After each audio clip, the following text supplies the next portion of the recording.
जय श्री राम, जय हनुमान। 162 एपिसोड में आपका स्वागत है। 24 अप्रैल 1961 ताजमहल आगरा में किया गया प्रवचन। द टॉपिक इज लाभ कब प्राप्त होगा। नियम में बहुत शक्ति है। प्रातःकाल को संत महात्मा ब्रह्म मुहूर्त भी कहते हैं। भाग्यशाली लोगों को ही यह समय प्राप्त होता है। भाग्यशाली आप सत्संगी जो नियम पूर्वक कई वर्षों से प्रातःकाल सत्संग करते आ रहे हो। परंतु आप सत्संग में रोजाना इतनी कहानियां सुनते हैं, वह किस लिए? रामायण, गीता, वेद, शास्त्र आदि सुनने व सुनाने के लिए नहीं कहे गए हैं। आप सिर्फ सुना व सुन रहे हैं, परंतु उन पर अमल ना किया जाएगा तो क्या लाभ? इल्म कहते नहीं अल्फाज के पहचान को, इल्म कहते हैं जो बताए जिंदगी के निशान को। इल्म अगरज पढ़ लिया, आलिम कहाया तो क्या हुआ, जब तक उस पर अमल करना न आया तो क्या हुआ। अमल के बिना इल्म अपाहिज व बेकार है। इल्म अमल के बिना ऐसे है जैसे नाविक के बिना नाव। एक महात्मा ने अपने 2 शिष्यों की परीक्षा लेने अर्थ उन्हें कुछ मूंग के दाने देते हुए कहा कि यह हमारी अमानत अपने पास रख लो।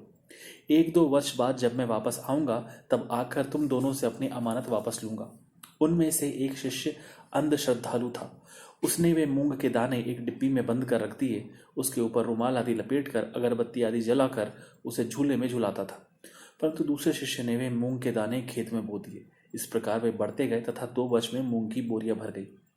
2 वर्ष के बाद जब महात्मा वापस लौटा तो उसने दोनों शिष्यों से अपनी अमानत वापस मांगी। उनमें से जो अंध श्रद्धालु था वह डिब्बी ले आया। प्रसन्न होकर कहने लगा कि स्वामी जी, मैंने आपकी दी हुई अमानत को जान से भी ज्यादा संभाल कर रखा है। उस पर अगरबत्ती भी जलाता था तथा झूले में झुलाता था।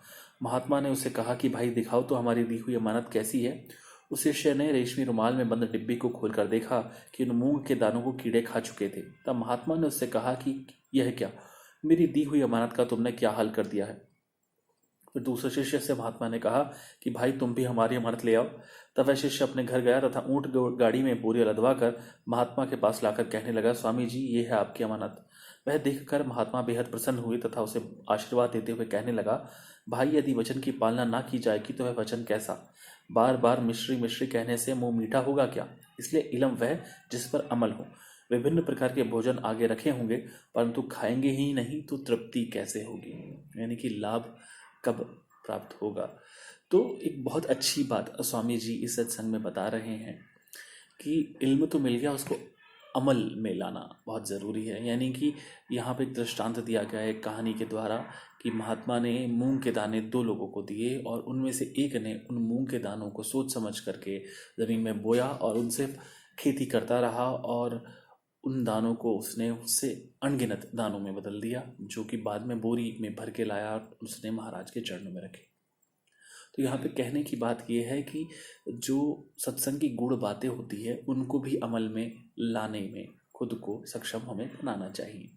एक दृष्टांत याद आता है, विवेकानंद जी ने अपने संस्मरणों में लिखा हुआ है कि एक बार एक ऐसा प्रसंग हुआ कि वह एक स्त्री के साथ अकेले थे और वह उन्हें कामेच्छा के लिए रिझाने की कोशिश कर रही थी। तो विवेकानंद जी ने लाल मिर्च अपनी आंखों में डाल दी।